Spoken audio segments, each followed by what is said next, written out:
Good morning everyone, कैसे हो आप लोग। तो लास्ट लेक्चर में हमने हाइड्रोजन स्पेक्ट्रम के बारे में पढ़ा था और साथ साथ उस पर प्रॉब्लम किए थे, है ना। लेकिन हम जहाँ तक देख पा रहे हैं 11th बैच की परफॉर्मेंस अच्छी नहीं है, क्योंकि आप लोग को जो SW दिया जाता है रिप्लाई में भी नहीं आता है, ना ही कोई क्वेश्चन पूछ रहे हो आप लोग कर क्या रहे हैं। तो ऐसे में पढ़ाई में इस तरह की पढ़ाई में आप इंट्रेंस करने का जो सपना है आपका, सोचते हो कि आप JEE और नीट करें तो मुश्किल हो जाएगा। तो क्योंकि आपको JEE नीट करना है तो उसके लिए आपको खुद से भी बहुत सारे क्वेश्चन सॉल्व करने हैं बिना किसी टीचर के कहे हुए। आपको बस वो टॉपिक जो चल रहा होगा उससे रिलेटेड, ये नहीं कि अब जो नहीं पढ़ें उसका क्वेश्चन नहीं। अगर ऐसा नहीं करोगे तो फिर अपना नुकसान खुद करोगे।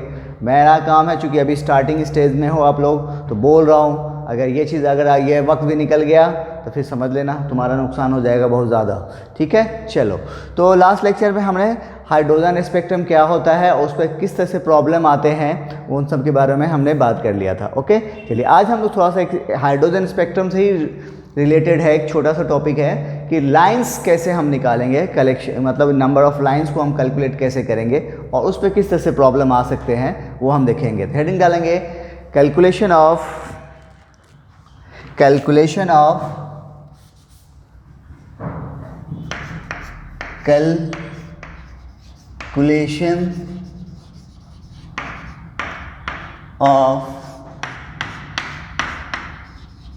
numbers of lines in hydrogen spectrum। Hydrogen spectrum में हमें नंबर ऑफ लाइंस कैलकुलेट करना है, कैसे करेंगे। तो जैसे फॉर एग्जांपल पहले समझेंगे एग्जांपल से। जैसे फॉर एग्जांपल ले रहे हैं हमने कि हमारे पास 4 सेल है, n बराबर 1 2 3 और ये हो गया 4। अब यहाँ पे पॉसिबल ट्रांजिशन कितना हो सकता है वही हमें लाइंस देगा। जानते हैं लाइंस कैसे मिलता है, जब इलेक्ट्रॉन हाई एनर्जी स्टेट से लोअर एनर्जी स्टेट में जंप मारता है तभी हमें क्या मिलता है, लाइंस मिलते हैं। तो यहाँ पे पॉसिबिलिटी कितनी बनती है देखो तो 4 से जो है इलेक्ट्रॉन कहाँ जंप मार सकता है, फर्स्ट में मार सकता है, उसके बाद 3 से मार सकता है और 2 से मार सकता है। एक तो पॉसिबिलिटी ये बनी। दूसरी पॉसिबिलिटी है कि 4 से ही जो है वो कहाँ मारेगा, 2 में मार सकता है और 3 से 2 में कर सकता है ना। और फिर इसी तरह से एक और पॉसिबिलिटी बन रही है, 4 से 3 में मार सकता है। हो गया, यानी इससे ज़्यादा कोई पॉसिबिलिटी बन रही है देखो तो नहीं। अच्छा, अगर यही अब यहाँ पर टोटल कितना हो गया, टोटल ट्रांजिशन कितना हुआ, 1 2 3 4 5 6, यानी 6 ट्रांजिशन हुआ है। तो हमारे पास लाइंस कितने आएंगे, तो नंबर ऑफ लाइंस हो गया 3 + 2 + 1 कितना 6। एक तो सबसे अच्छा तरीका यही है, बिना आपको फार्मूला निकालेंगे। आपको जैसे पूछेगा कि आपको तो ट्रांजिशन का संख्या बता देगा, अब इतना नहीं दे देगा कि आपको निकालने में बहुत होगा, 2 4 5 इसी तरह से देगा, ठीक है। अब यहाँ पर हो सकता है पार्टिकुलर ट्रांजिशन पूछ दे कि इसमें जब n बराबर 4 हो और n बराबर 1 हो, यानी 4 और 1 की बात कर रहा होगा, n2 का वैल्यू कितना है 4, n1 का वैल्यू कितना है 1, तब आपसे पूछेगा कि लाइमन सीरीज का कंडीशन बताइए, कितना लाइमन सीरीज के लाइंस मिलेंगे। तो लाइमन सीरीज के लाइंस तो हम लोग जानते हैं, उसके लिए जरूरी क्या है कि हायर एनर्जी स्टेट से कहाँ, फर्स्ट सेल में जंप मारे। यानी यहाँ पर देखो तो ये तीनों किसका हो गया, लाइमन सीरीज का हो गया, ये दोनों बामर का और ये हो गया पास्चन का। मतलब यहाँ पे आपको number of lines in Lyman series का कितना मिला 3। इसी तरह से number of lines in बामर series 2 and Paschen series 1, है ना। तो पर्टिकुलर सीरीज का भी मालूम हो गया और टोटल भी मालूम हो गया, ठीक है। लेकिन इसी चीज को अगर हम ये तो हो गया एक अच्छा तरीका है ये इस तरह से निकालने का। लेकिन हम अगर फार्मूले की बात करें, एक रेडीमेड फार्मूला भी है, जैसे नंबर ऑफ लाइंस या फिर वेवलेंथ बोलो बराबर होता है n2 minus n1, n2 minus n1 plus 1 by 2। ये हो गया आपको एक इसी लाइंस को निकालने का रेडीमेड फार्मूला। लेकिन इस फार्मूला से आप जो निकालेंगे, यहाँ पर थोड़ा सा एक कर लेना, टोटल नंबर ऑफ लाइंस है ये, ठीक है। ये क्या है? टोटल नंबर ऑफ लाइंस है। यहाँ पे n2 क्या है? हायर एनर्जी स्टेट, और n1 क्या है? Lower energy state. Higher energy state मतलब या फिर एक्साइटेड स्टेट भी बोलते हैं इसको, ये सब हम लोग कई बार सीख चुके हैं। और लोअर एनर्जी स्टेट मतलब ग्राउंड स्टेट की बात कर रहा है, ठीक है। अब वही चीज़, अब ये जो हमने यहाँ पे ये वैल्यू निकाला है वो फार्मूला लगा के निकालो। तो ये किसके लिए है? Total number lines. तो टोटल नंबर ऑफ लाइंस कहाँ? यहाँ है, तो लगाओ फार्मूला। तो टोटल, तो n2 का वैल्यू यहाँ पे कितना है? देखो कितना है? 4 है, और n1 का वैल्यू 1 है, तो टोटल लाइंस कितना हो जाएगा? देखो 4 माइनस 1 इस फार्मूला में, उसके बाद 4 माइनस 1 प्लस 1 और बाई 2 बराबर, देखो तो 6 आएगा। 4 में से 1 गया 3, 4 में से 1 गया 3 प्लस 1, 4 गुने 3 12 बाई 2 6, आंसर आ गया। तो ये टोटल लाइंस निकालने का फॉर्मूला हो गया। तो ये ऐसे भी आप चाहो तो ऐसे भी निकाल सकते हो। रही बात number of lines on series की बात करें, तो अब देखो, तो लाइमन सीरीज जो है कैसे मिलता है? जब इलेक्ट्रॉन पार्टिकल कहाँ फर्स्ट सेल में जंप मारता है, फर्स्ट सेल यानी n का वैल्यू, n1 का वैल्यू 1 होना चाहिए, बाकी तो मतलब क्या होगा? देखो यहाँ पे n2 का वैल्यू कितना है? 4, और n1 का वैल्यू लाइमन सीरीज के लिए कितना होना चाहिए? 1। तो 4 में से 1 गया, कितना हुआ? 3। बामर सीरीज के लिए क्या चाहिए? n1 का वैल्यू 2 होना चाहिए, तो 4 माइनस 2, देखो 2 है, और पास्टन के लिए कितना होना चाहिए? n1 का वैल्यू 3, तो 4 माइनस 3 कितना? 1 है। मतलब अगर आपको टोटल सीरीज बोले तो या तो आप ऐसे निकालो या फिर ये फार्मूला यूज करो। उसी तरह से स्पेसिफिक सीरीज की बात करेगा, आप यहां तक नोट करो, तो स्पेसिफिक सीरीज का फिर फार्मूला लिखा देते हैं।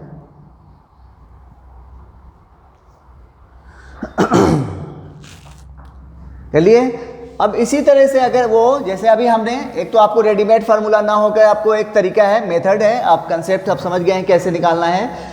लेकिन अगर आपको फार्मूला भी चाहिए तो फार्मूला भी बता देते हैं इसका। जिस तरह से टोटल लाइंस के फार्मूले हैं वैसी तरह से for a specific series, sorry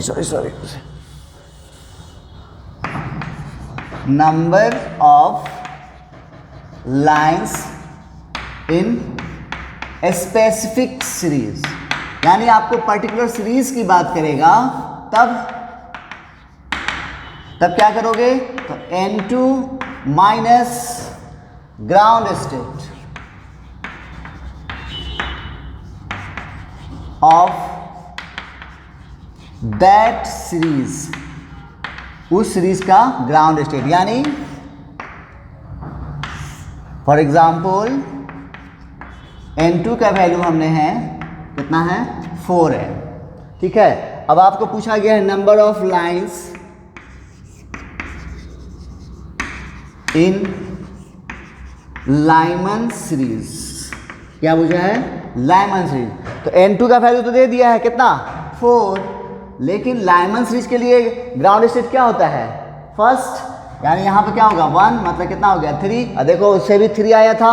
उसी तरह से number of lines in बामर series 4 तो है ही, लेकिन बामर सीरीज के लिए n1 ग्राउंड स्टेट क्या होता है? 2। तो यहाँ पे 2 कितना आया? 2। समझ में आ गया होगा। तो पर्टिकुलर सीरीज कैसे निकालोगे? और पर्टिकुलर सीरीज में लाइंस और टोटल लाइंस कैसे निकालोगे, दोनों तरीके हमने बताया है। एक तो फार्मूला से भी आप निकाल सकते हो और दूसरा है कि आपको कैसे निकालने हैं वो भी हमने बताया है आपको। ठीक है, चलिए तो नोट कर लीजिए इन सबको। इसके बाद इसमें प्रॉब्लम कैसे आते हैं वो हम देखते हैं।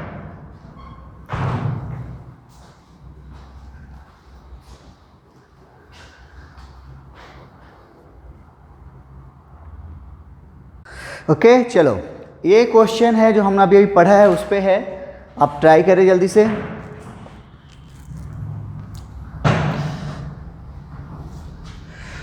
ओके कर लिए, चलिए मिलाइए। हमने लास्ट लेक्चर में बताया था कि हम लोग यहाँ से किस तरह से करेंगे। आपको हम क्वेश्चन देंगे, क्वेश्चन के बीच में आपको 2 सेकंड का टाइम रहेगा आपको वीडियो पॉज करने का और आपको खुद सॉल्व करने हैं। ठीक है, मिलाइए आंसर। चलिए देखिए, तो कह रहा है कि hydrogen spectrum electron moves from 6 से 3rd ऑर्बिट और by transition in multiple step, then find out. आपको 4 चीज़ पूछा गया है।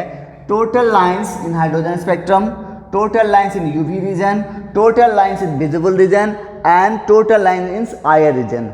तो कैसे बनाओगे? तो एक तो इसको हमारे पास जो है कुछ कंडीशन इस तरह की है, 1 2 3 4 5 एंड 6, 1 2 3 4 5 एंड 6, यानी इलेक्ट्रॉन कहाँ है? 6 से कहाँ जंप कर रहा है? 3rd ऑर्बिट में। तो 3rd कहाँ? यहाँ है। तो 1 2 3 ये पॉसिबिलिटी बनी। उसके बाद फिर ये यहाँ आ सकता है और यहाँ आ सकता है और अगली पॉसिबिलिटी यहाँ आ सकता है। कितना हुआ देखो तो, 3 2 5 या 1 6, टोटल लाइंस हो गया 6। पहला का आंसर ये हो गया। एक तो हम जो पहला सीखे थे, अगर आप फार्मूला लगाओ, फार्मूला से क्या है बताओ? फार्मूला क्या था?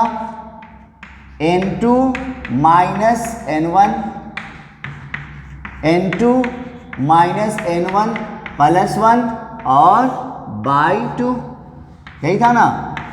यहाँ पे N2 का वैल्यू कितना है? 6 और N1 का वैल्यू कितना है? 3।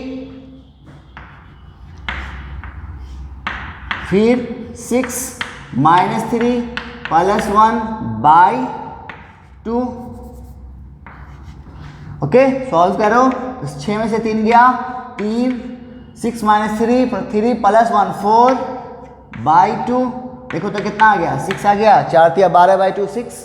तो पहला या तो आप ऐसे निकालो इस तरह से करके, या फिर आप फार्मूला यूज करके भी निकाल सकते हो। वैल्यू आंसर सेम आने वाला है। ओके, आया होगा सबका। चलिए पहला हो गया। दूसरा है, आपसे पूछा गया है, ये था आपका पहला का आंसर। सेकेंड आंसर पूछ रहा है total lines in UV region. तो यूवी रीजन वाला लाइंस कब मिलता है? बोलो, जब इलेक्ट्रॉन जंप करता है कहाँ? फर्स्ट सेल में, यानी लाइमन सीरीज जो है कहाँ लाई करता है? यूवी रीजन में। लाइमन सीरीज के लिए हमें इलेक्ट्रॉन को कहाँ जंप करना पड़ेगा? फर्स्ट सेल में। लेकिन इलेक्ट्रॉन जंप कर रहा है क्या फर्स्ट सेल में? देखो तो कहाँ? वो 3rd सेल में ही जंप कर रहा है, फर्स्ट सेल में तो आ ही नहीं रहा है। इसका मतलब नंबर ऑफ लाइंस क्या हो जाएगा? 0। ठीक है। तीसरा बोलो, total lines in visible reason. Visible region वाला लाइन कहाँ मिलता है? जब इलेक्ट्रॉन जंप करता है कहाँ? बामर सीरीज में। बामर सीरीज लाई करता है विजिबल रीजन में। और इसको याद रखने का तरीका मैंने बताया भी था आपको कि लाइमन सीरीज एल से शुरू होता है और लाइमन सीरीज किस में लाई करता है? यूवी रीजन में। तो आप लिखो, देखो L U V, याद रहेगा L U V, Lyman series in ultraviolet region. Okay, visible region की बात करो तो ये किस में लाई? बामर सीरीज इसमें लाई करता है। तो बामर, B फॉर बामर और V फॉर विजिबल, दोनों का देखो टर्म जो है मुंह से निकलने वक्त लगभग कभी कभी सेम निकलता है, विजिबल और विजिबल। ठीक है, तो लगभग मतलब ये ध्यान रखने का तरीका है। ठीक है, तो इसका भी ये कहाँ हो गया? बामर सीरीज के लिए चाहिए हमें, विजिबल रीजन के लिए हमें क्या चाहिए? बामर सीरीज चाहिए। या बामर सीरीज के लिए हमें कहाँ होना चाहिए? इलेक्ट्रॉन को जंप करना चाहिए, सेकेंड सेल में जंप करना चाहिए। क्या सेकेंड सेल में जंप कर रहा है? जब नहीं कर रहा है तो नंबर ऑफ लाइंस क्या हो जाएंगे? 0। एंड द फोर्थ वन, अगला पूछा गया है आपको टोटल लाइंस इन इंफ्रारेड रीजन। तो इंफ्रारेड रीजन के लिए बाकी 3 कौन कौन? ब्रैकेट, पास्चन एंड फंड, ये 3 सीरीज था। उसके लिए यानी यहाँ से जो तीनों जो दिया दिख रहा है, ये तीनों सीरीज किसके लिए मिलेगा? आईआर इंफ्रारेड रीजन, लाइमन बामर ये हो गया पास्चन, ये भी इंफ्रारेड, ब्रैकेट ये भी इंफ्रारेड, और फंड सीरीज ये भी इंफ्रारेड। तो टोटल लाइंस कितना हो गया? 3 2 5 आए 1 6, इसका आंसर हो गया 6। आया होगा सबका, समझ में आया होगा? चलो ये था पहला क्वेश्चन, जल्दी से नोट कर लीजिए जिनका नहीं बना है। नेक्स्ट क्वेश्चन देखते हैं।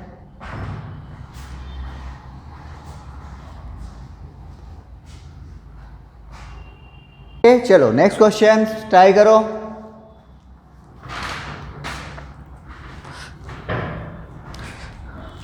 कर लिए?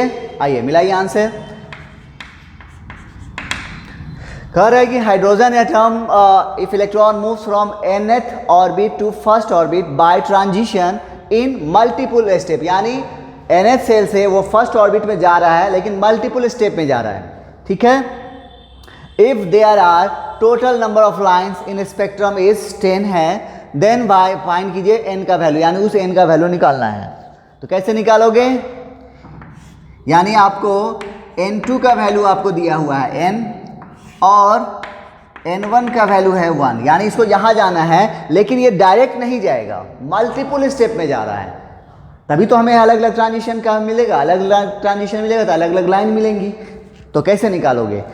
और इसका आपको संख्या बता दिया है कितना? 10। तो आपके पास फार्मूला भी है, वो लगा दो डायरेक्ट। क्या हो जाएगा? टोटल नंबर ऑफ लाइंस बराबर क्या था फार्मूला? n2 माइनस n1, फिर n2 minus n1 plus 1 by 2, यही था ना। टोटल लाइंस की संख्या कितनी है? 10, n2 की जगह पे n, n1 की जगह पे 1, फिर n माइनस 1 प्लस 1 बाई 2। देखो तो 1 से 1 कट गया, तो 10 बराबर क्या हो गया? n माइनस 1, इधर हो गया n बाई 2, ये आया। अब इसको थोड़ा और कैलकुलेशन करो तो क्या हो जाएगा? देखो तो 20 बराबर n इंटू एन कितना हो गया? n स्क्वायर, और n इंटू माइनस 1 कितना हो गया? n। इस 20 को उधर ले जाओ तो n square minus n minus 20 बराबर 0। अब देखो तो ये क्वाड्रेटिक इक्वेशन आ गया, ax square plus bx plus c बराबर 0। अब तोड़ दो, तो तोड़ो तो कैसे टूटेगा? देखो तो n square plus 4x minus 5x होगा, क्योंकि हमें यहाँ पे सॉरी x नहीं होगा, यहाँ पे सॉरी n होगा, क्योंकि हमें माइनस n चाहिए तभी तो होगा ना। प्लस 4n और माइनस 5n बराबर माइनस n, माइनस 20 बराबर 0। अब n कॉमन ले लो इधर, तो क्या हो गया? n प्लस 4 माइनस 5 कॉमन ले लो तो n प्लस 4 बराबर 0। तो अब देखो तो क्या आ गया? n माइनस 5 और n प्लस 4 बराबर 0। तो n माइनस 5 बराबर 0, तो n बराबर आ गया 5, और n प्लस 4 बराबर 0, तो n बराबर आ गया माइनस 4। ये तो आंसर होगा नहीं, आंसर हमारा क्या हो जाएगा? n बराबर 5, क्योंकि n का वैल्यू यहाँ पे क्या आ रहा है? निगेटिव आ रहा था। निगेटिव ऑर्बिट की संख्या थोड़ी ना होती है, तो आंसर क्या हो जाएगा इसका? 5। यानी अगर इलेक्ट्रॉन जो है मल्टीपल स्टेप में कहाँ? 5th से फर्स्ट ऑर्बिट में जाएगा, तब आपको कितना मिलेगा? 10 ट्रांजिशन, यानी 10 लाइंस मिलेंगी। ओके, चलो जल्दी से नोट कर लो। नेक्स्ट लाइन देखते हैं।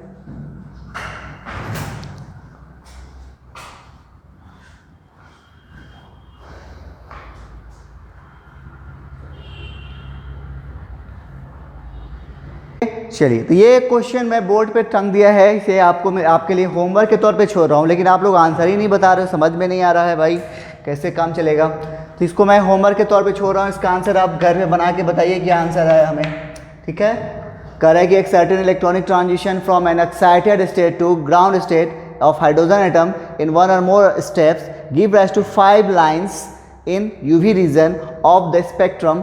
How many lines does this transition produces infrared region? IR region का मतलब infrared region पूछा है, बना के हमें बताइए क्या होगा। चलिए, तो ये था आपको हाइड्रोजन स्पेक्ट्रम और साथ ही साथ बोर मॉडल भी खत्म हो गया। बस इसका आप एक लिमिटेशन बाकी है, वो हम बताते हैं, जल्दी से उसको नोट कर लो।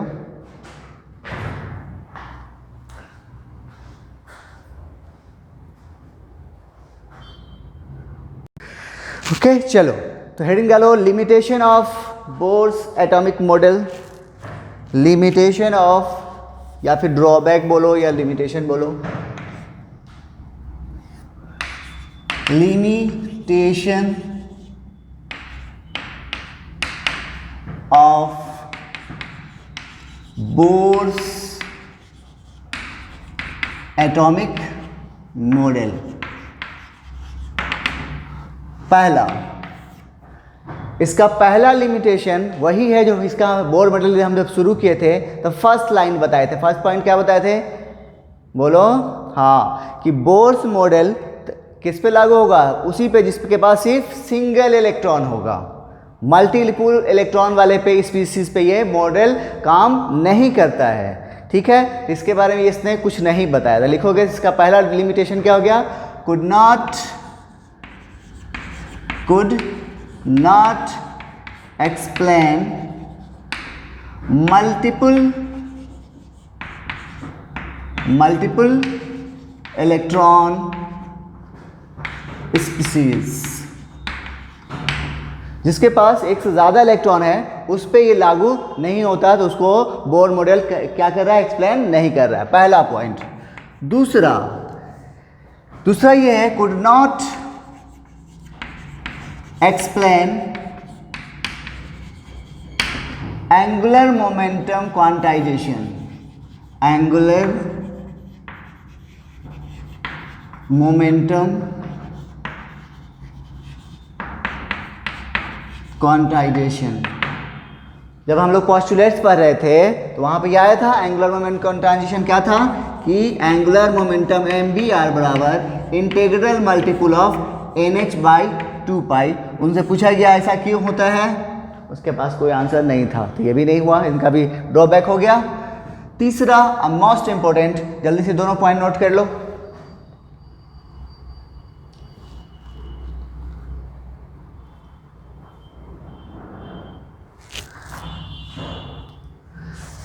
हो गया, जब स्पेक्ट्रल लाइन को इलेक्ट्रिक फील्ड या फिर मैग्नेटिक फील्ड से पास किया गया तो वो लाइंस तो पहले से ही लाइन है और पतली पतली लाइन फाइन लाइन में वो टूट गई। इसके बारे में इन्होंने कुछ नहीं बताया। थर्ड इसका लिमिटेशन क्या है, जब जैसे ये है नॉर्थ है, ये है साउथ, हमने मैग्नेटिक फील्ड अप्लाई किया है, और ये है स्पेक्ट्रल लाइन। क्या है, स्पेक्ट्रल लाइन। जब इसे पास किया गया तो ये जो है और फाइनर लाइन में टूट गया। क्या हो गया, और पतली पतली लाइन में टूट गया। तो इसके बारे में इन्होंने कुछ नहीं बताया था। लिखोगे इसके बारे में, could not explain splitting of a spectral line on applying splitting of a spectral line in fine lines on applying क्या चीज, इलेक्ट्रिक फील्ड। इलेक्ट्रिक फील्ड, तब जब इलेक्ट्रिक फील्ड अप्लाई करते हैं तब इसको कहते हैं स्टार्क इफेक्ट।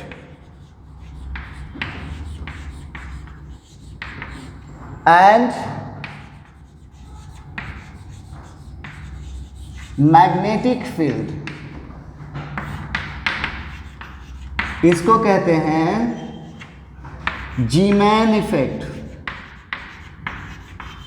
ये दोनों पॉइंट बहुत इंपॉर्टेंट है। ये वाला लाइन जो हमने लिखा है ये पोस्टुलेट्स जो है यानी ड्रॉबैक जो है थर्ड बड़ी इंपॉर्टेंट है कि जब इलेक्ट्रिक फील्ड अप्लाई करते हैं तो उसको क्या कहते हैं, स्टोर्क इफेक्ट, और मैग्नेटिक फील्ड जी मैन इफेक्ट। ये डायरेक्ट क्वेश्चन में कभी कभी आते हैं, ठीक है। चलिए, तो ये था आपको बोर मॉडल और उस पर क्वेश्चन हम लोगों ने देखा, उसका ड्रॉबैक भी देख लिया। एंड द नेक्स्ट अब हम लोग शुरू करेंगे, थोड़ा अब हम लोग मॉडर्न ज़िंदगी में आने वाले हैं, ठीक है। आइंस्टीन वगैरह की काम आने लगेंगी थोड़ा बहुत। चलिए, तो हम लोग नेक्स्ट लेक्चर में पढ़ेंगे। आप लोग कोशिश करोगे एक बार रीडिंग कर लें डी ब्रॉगली कंसेप्ट, और वो हम लोग नेक्स्ट लेक्चर में पढ़ेंगे। चलो मिलते हैं नेक्स्ट लेक्चर में। Thank you.